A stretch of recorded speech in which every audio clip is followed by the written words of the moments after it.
morning. Here we are again. Wow. It's bash after bash, and it's like it's all spinning in my head. People have asked me, like, do you remember when this guest was at Monster Bash? And it's like, they were here, but it's all one big bash in my head. I can't discern year from year. It's just like, it's been a never-ending Monster Bash. And I just noticed now, these are all nicely coiled. By the end of the week, well, in a couple of programmings, there's going to be wires everywhere out here. But thanks so much for being here. I know you come from all over. I talked to a fellow this morning that came from Alaska with his family. Where are you? You're here somewhere. There you go. Thanks so much. And I don't know anyone that follows us a lot on the web, but on like the Creepy Classics Monster Bash news page, every Friday I usually do like a little reminiscing of when I was a kid, and I get so many emails of people saying, that's exactly what I did.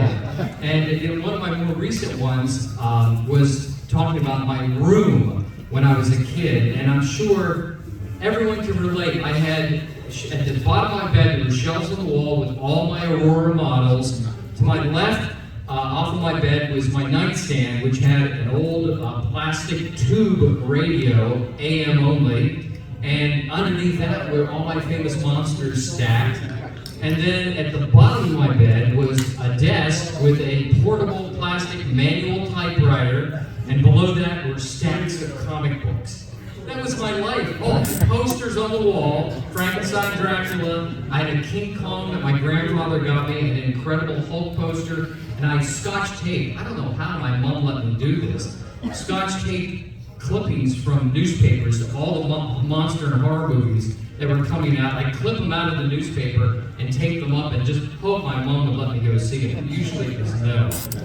But I did tell her, I don't know, does anyone know the movie Equinox? Yeah.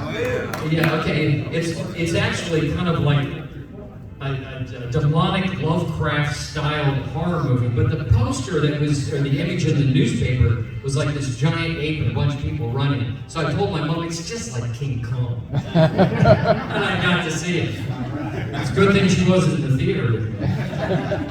Okay, we have a lot of things going on today. Coming up in just a minute, it's going to be Monsters We've Known and Loved. It's a short feature we always start Bash with.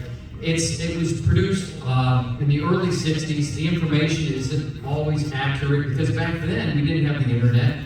I mean, the people making this documentary only had a few historians probably they talked to. But it has a feel of like, when we were kids, this is what we would love to see. It's like, oh, they're going to be talking about monsters on this. It was a TV program, and it's narrated by Joseph Cotton. It's really cool. So we always start the Bash with that. We have a lot of great guests here. Diane Baker came in on Wednesday. Yeah. And she's going to run her Ghost of Sierra de Cobra this morning. Beverly Washburn is here, and we're going to be doing she's one of the nicest people, I tell you.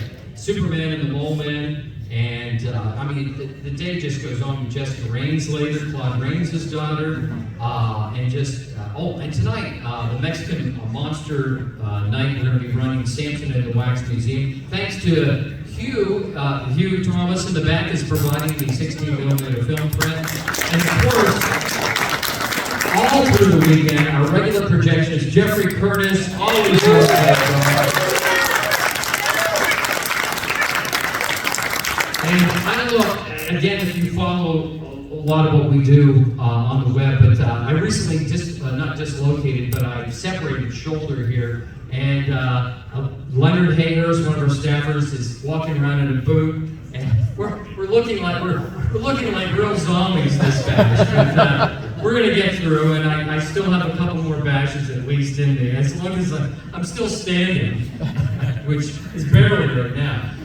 So we're going to get going. Kevin, thank you for Kevin Slick. I've known him since we were 13, reading Famous Monsters together and playing records like 45s of the Hollies and the Beatles and stuff. And you know, just a long time. And he's been with the staff since the beginning in '97. I guess it's 27 years, I think, of Monster Bashes. So it's been a long time. Well, one more more thing before we screen. I wanted to mention, thanks to Alan Tansky all the way in the back, there is a, we're taking names for a petition to get Vincent Price on a stamp.